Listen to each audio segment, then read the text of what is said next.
कार्तिक कृष्ण पक्ष एकादशी व्रत कथा। युधिष्ठिर जी कहते हैं कि हे जनार्दन, कार्तिक के कृष्ण पक्ष में जो एकादशी होती है उसका क्या नाम है, सो आप मुझ पर प्रसन्न होकर कहिए। तब श्री कृष्ण भगवान बोले कि हे राज शार्दुल, सुनो, मैं तुम्हारे आगे कहता हूँ कि कार्तिक के कृष्ण पक्ष में रमा नाम की सुंदर शोभायमान एकादशी होती है। यह एकादशी महापातकों को हरने वाली उत्कृष्ट कही गई है। हे राजन, इसका महात्मा मैं तुमसे कहता हूँ। पहले मुचुकुंद नाम से प्रसिद्ध राजा हो गए। हे नृप, इंद्र के साथ उसकी मित्रता थी। इसी तरह वरुण और कुबेर के साथ और विभीषण के साथ भी उसकी मित्रता थी। वह राजा विष्णु भक्त और सत्य प्रतिज्ञा वाला था। हे राजन, इस प्रकार निष्कंटक राज्य करने वाले उस राजा के घर पर नदी में श्रेष्ठ चंद्रभागा पुत्री रूप में उत्पन्न हुई। वह शोभन नामक चंद्रसेन के पुत्र को ब्याही गई। हे नृप, वह शोभन किसी समय ससुर के घर आया और उसी समय सुंदर पुण्य देने वाली एकादशी के व्रत आया। व्रत का दिन आने पर चंद्रभागा चिंतित हुई कि हे देवेश, क्या होगा, मेरा पति अति दुर्बल है, वह क्षुधा को नहीं रुक सकता है और मेरे पिता का शासन उग्र है। दशमी का दिन जब आया तब उसका ढोल बजने लगा कि हरिवासर के दिन भोजन नहीं करना है और कोई व्रत, सब लोग व्रत करेंगे, कोई उस दिन भोजन नहीं करेगा। इस प्रकार से उस ढोल का शब्द सुन करके शोभन अपनी प्रिया से बोला कि हे कांते, मेरा अब क्या कर्तव्य है। हे सुशोभने, तू मुझे शिक्षा दे जिसके करने से मेरे जीवन का नाश न हो। चंद्रभागा बोली कि हे प्रभु, मेरे पिता के घर में आज कोई भोजन नहीं करेगा। हाथी, घोड़े और अन्य पशु भी भोजन नहीं करेंगे। घास को, अन्न को, वैसे ही जल को भी हरिवासर के दिन कोई ग्रहण नहीं करेगा।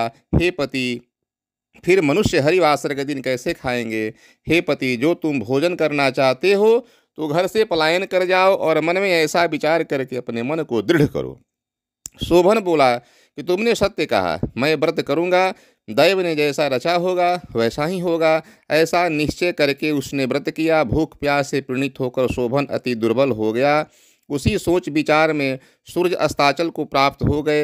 वैष्णव मनुष्यों की वह रात हर्ष को बढ़ाने वाली थी, किंतु हे नृप शार्दुल, वह शोभन की अति दुस्सह हो गई। दूसरे दिन सूर्य के उदय के समय तक शोभन मृत्यु को प्राप्त हो गया।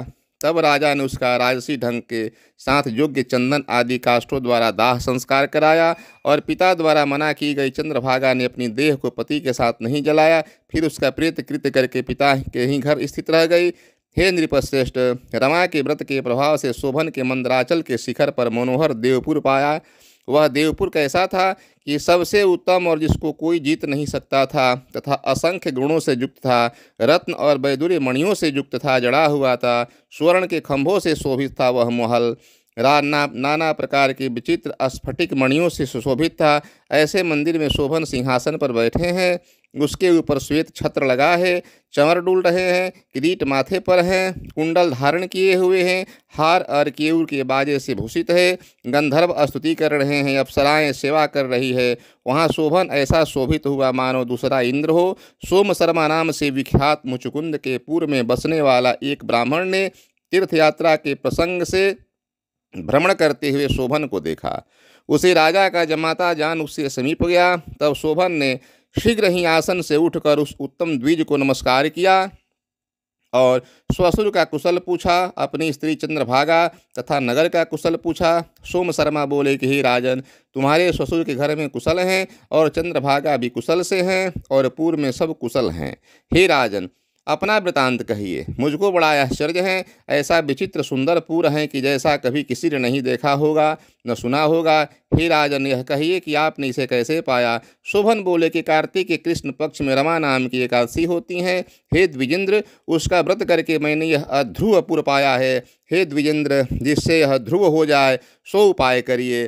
द्विजेंद्र बोले कि यह कैसे अध्रुव है और कैसे ध्रुव होगा। तो हे राजेंद्र, सो आप कहिए, मैं वह उपाय करूँगा, इसमें अन्यथा नहीं है। शोभन ने कहा कि हे द्विजोतम, मैंने उस व्रत को श्रद्धाहीन होकर किया है, इसलिए मैंने इसको अध्रुव मानता हूँ, और जिससे ध्रुव होगा वह सुनिए।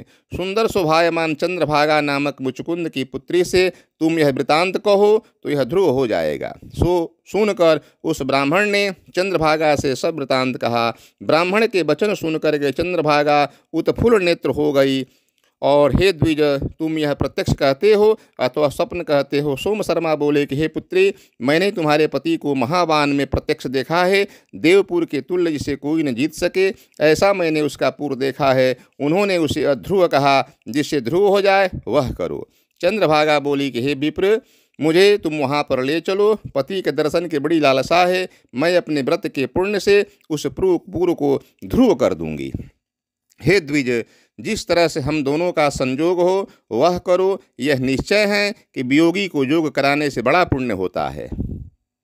यह सुनकर के सोम शर्मा उसे साथ ले गया और मंदराचल नामक पर्वत के समीप वामदेव ऋषि का आश्रम था।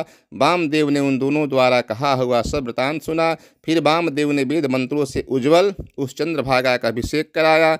ऋषि के मंत्र के प्रभाव से और हरिवासर के सेवन से वह चंद्रभागा दिव्य देह की धारण हो गई और दिव्य गति को प्राप्त हुई और आनंद से प्रफुल्लित होकर के पति के समीप गई। शोभन भी कांता की आई हुई देख करके बड़ा ही हर्षित हुआ और उस चंद्रभागा को बुलाकर अपनी बाईं ओर बैठाया। वह चंद्रभागा बड़े हर्ष से पति से शुभ वचन बोली कि हे कांत, पिता के घर में 8 वर्ष की अवस्था से मैंने जो प्रारंभ करके एकादशी के व्रत श्रद्धायुक्त होकर के मन से विधि पूर्वक किया है, उस पुण्य के प्रभाव से तुम्हारा पूर ध्रुव हो जाएगा और कल्प के क्षय पर्यंत तक सब कामनाओं से भरा पूरा रहेगा।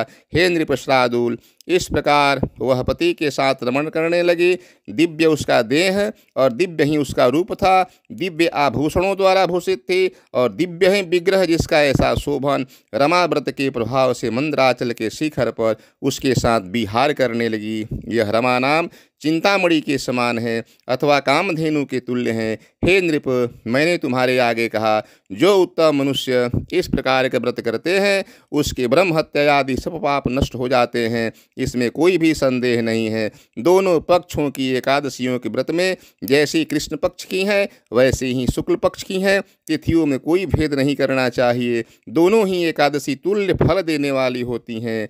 एकादशी के महात्म को जो सुनते हैं वह सब प्रकार के पापों से छूट करके विष्णु लोक में आनंद करते हैं। प्रेम से बोलिए विष्णु भगवान की जय।